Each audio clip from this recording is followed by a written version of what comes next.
Pesquisa IPEC, 37% dos brasileiros avaliam positivamente os 5 primeiros meses do governo Lula. Arcabouço fiscal em busca de apoio, Fernando Haddad vai se reunir com lideranças do Senado. Supremo Tribunal Federal forma a maioria para tornar réus mais 70 denunciados por participação nos atos golpistas de janeiro.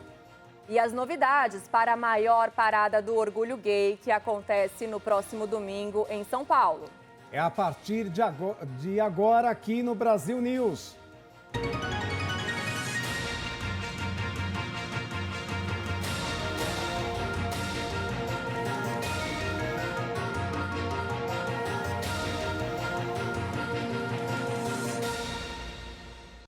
Pesquisa do IPEC, o antigo IBOPE, aponta que a maioria dos brasileiros aprova o governo de Luiz Inácio Lula da Silva. A mais recente rodada da pesquisa nacional IPEC mostra o presidente Lula com 37% de aprovação, ótimo ou bom, e 28% de reprovação, ruim ou péssimo. Outros 32% consideram a gestão regular.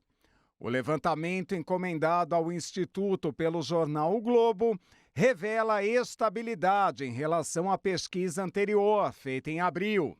A aprovação era de 39%. Agora oscilou 2 pontos para baixo, dentro da margem de erro. E a reprovação estava em 26%. Oscilou 2 pontos para cima desta vez. Os que consideravam o governo petista regular eram 30%. A margem de erro da pesquisa é de 2 pontos percentuais, para mais ou para menos. O IPEC entrevistou 2.000 pessoas entre 1º e 5 de junho em 127 municípios do país. Nosso comentarista, Ney Gonçalves Dias, analisa agora os números da pesquisa que acabamos de ver. Fala, Ney. Vejam, senhores, que se nós compararmos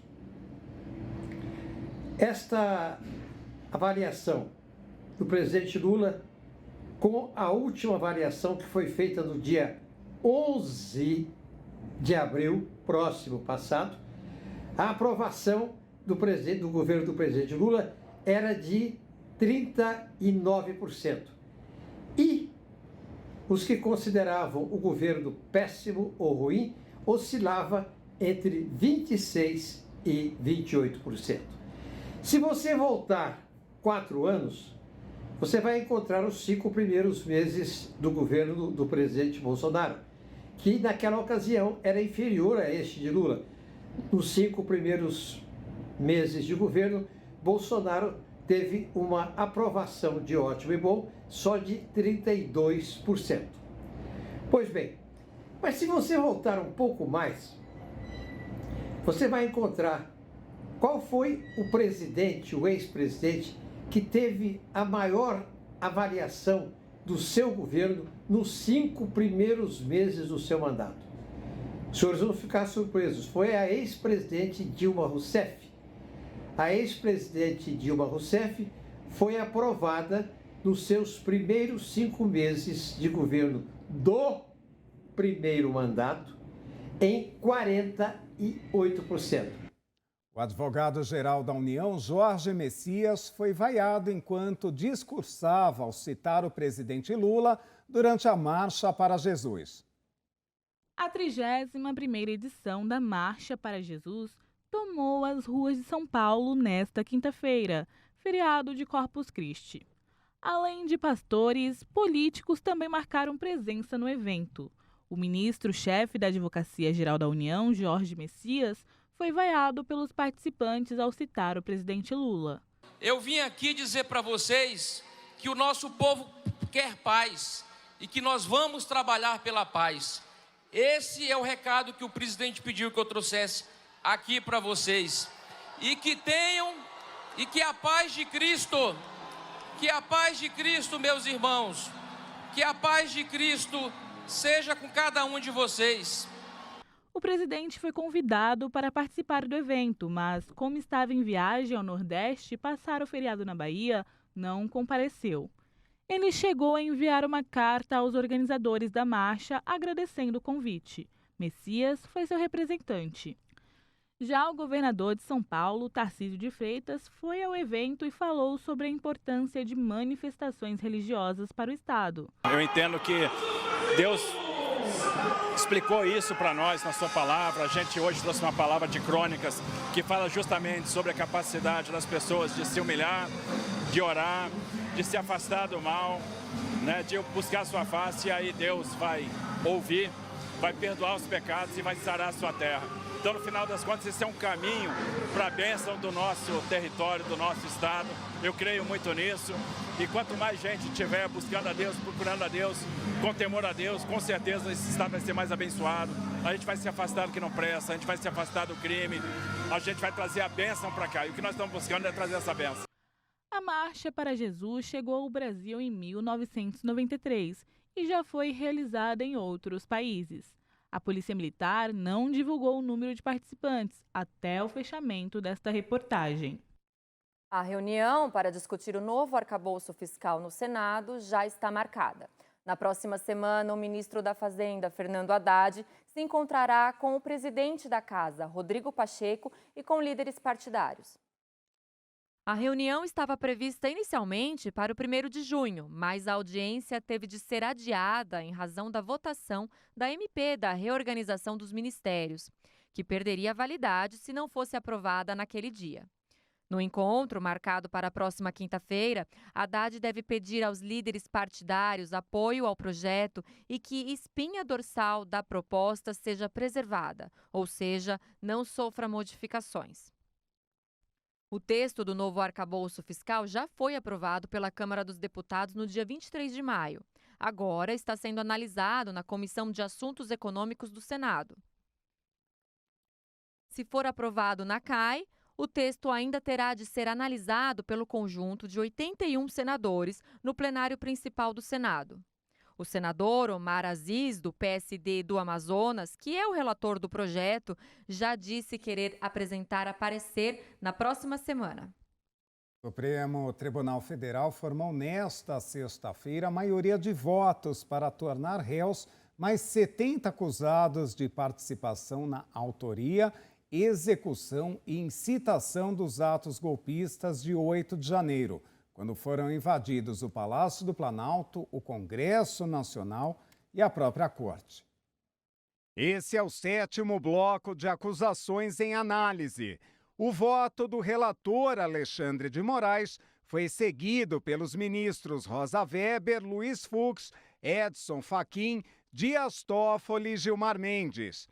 O julgamento ainda não foi encerrado. Os ministros Nunes Marques e André Mendonça votaram por rejeitar as denúncias contra os investigados por incitação dos atos golpistas. Ao todo, a Procuradoria-Geral da República apresentou 1.390 denúncias. O STF tornou réus 1.175 envolvidos nos atos. Ainda restam 145 denúncias para análise. As denúncias contra os executores dos atos golpistas, aqueles que foram presos na Praça dos Três Poderes em 8 de janeiro, foram recebidas por unanimidade. Os casos dos incitadores e autores intelectuais dos atos provocaram divergências na Corte. Esses denunciados foram presos no acampamento montado em frente ao Quartel-General do Exército, em Brasília, no dia 9 de janeiro. O espaço era frequentado por pessoas que defendiam intervenção militar, o que é inconstitucional. Os ministros Nunes Marques e André Mendonça discordaram da maioria dos colegas e entenderam que não há provas contra esses denunciados. No Supremo, a expectativa é que todas as denúncias estejam julgadas ainda neste mês, mas cabem recursos. Antes de julgar as ações, O STF começa a produção de provas e tomada de depoimentos de testemunhas de defesa e acusação. Os réus serão interrogados. Só depois dessa fase, o STF vai julgar se eles serão condenados ou absolvidos.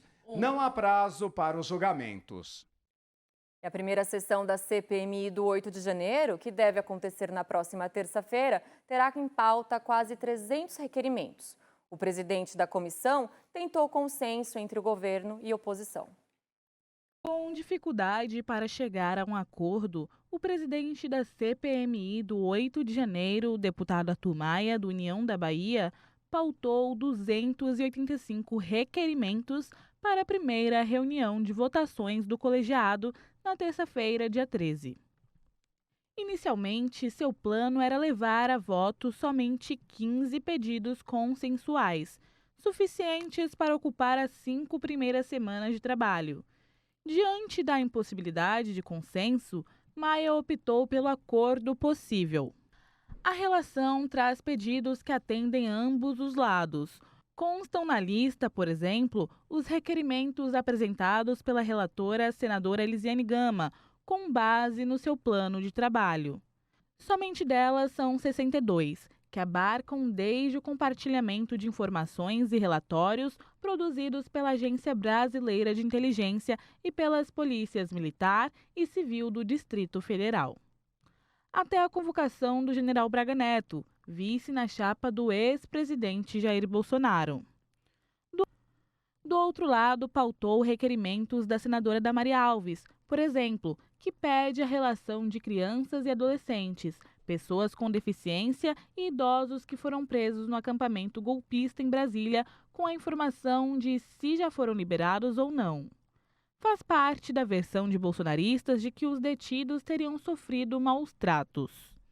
A seguir, Flávio Bolsonaro solicita dados do Conselho Nacional de Justiça sobre presos por crimes contra policiais. Vaguinho de Belfort Roxo diz que está com Lula, mesmo se sua esposa for demitida do Ministério do Turismo em provável reforma no governo. O Brasil News volta daqui a pouquinho. Até já.